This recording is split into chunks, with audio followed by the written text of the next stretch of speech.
Welcome to Bitter Reality Brewing. Yes, we're talking about brewing a bag.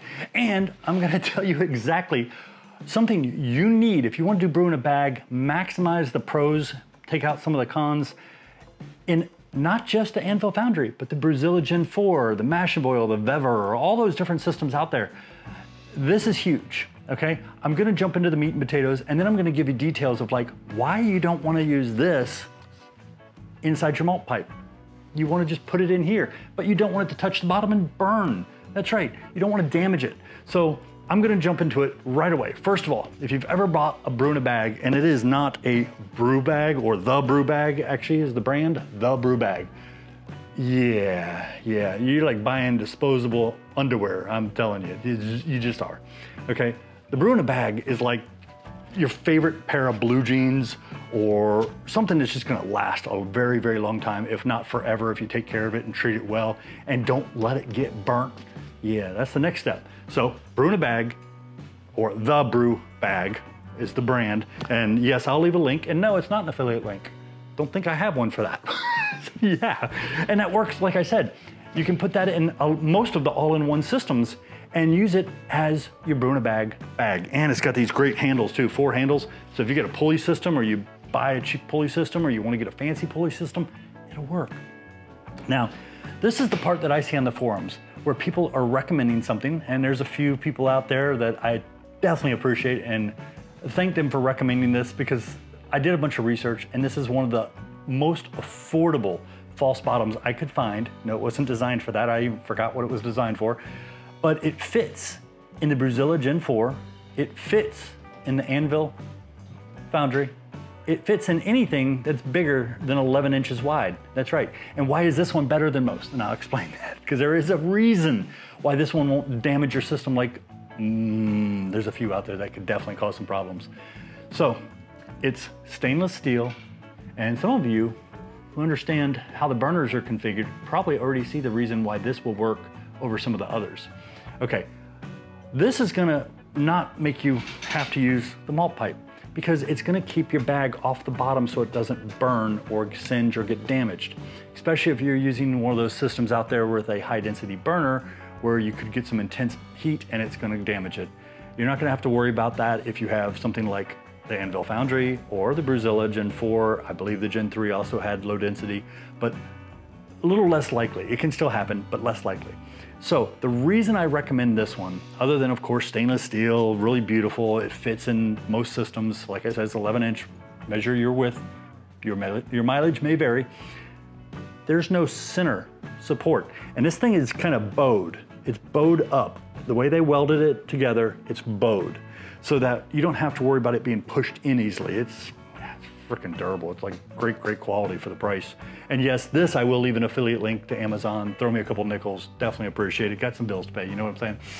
But the ones with the metal stands or support in the center are gonna sit on your heating element. You don't want that. That could cause you to sit and have to hit the reset. That could damage your system over repeat uses.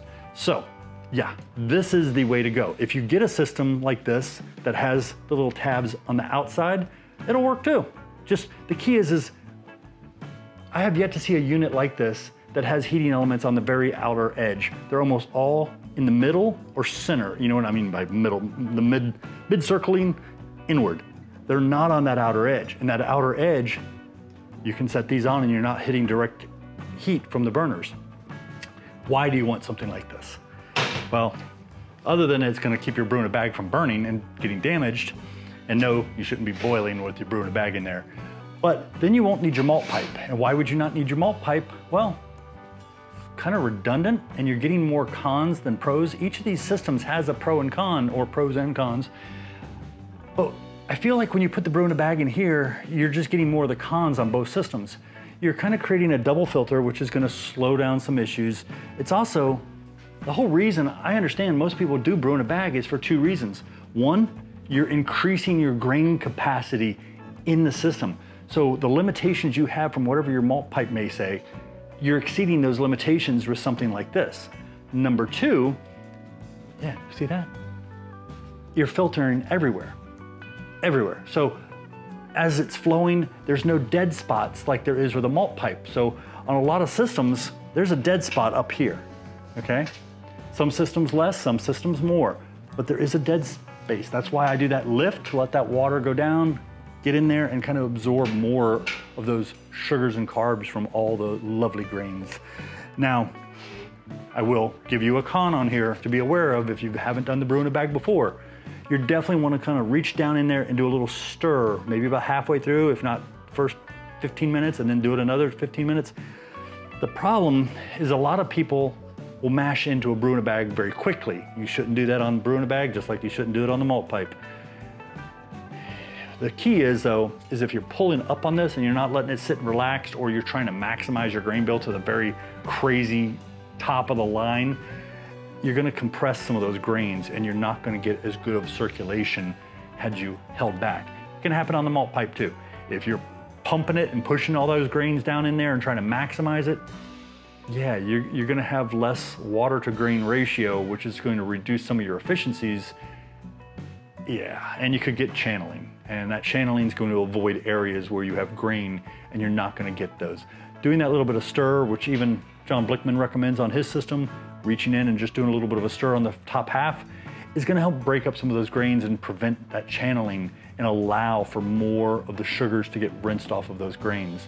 So that's it. I will leave a link below, but this thing is 11 inches wide. This is a little, I think right around 11 and a half. The Brezilla Gen 4, I think is right at 12. So you're gonna have a little overhang on the sides, but you should be fine. They should be sitting on the outer edge.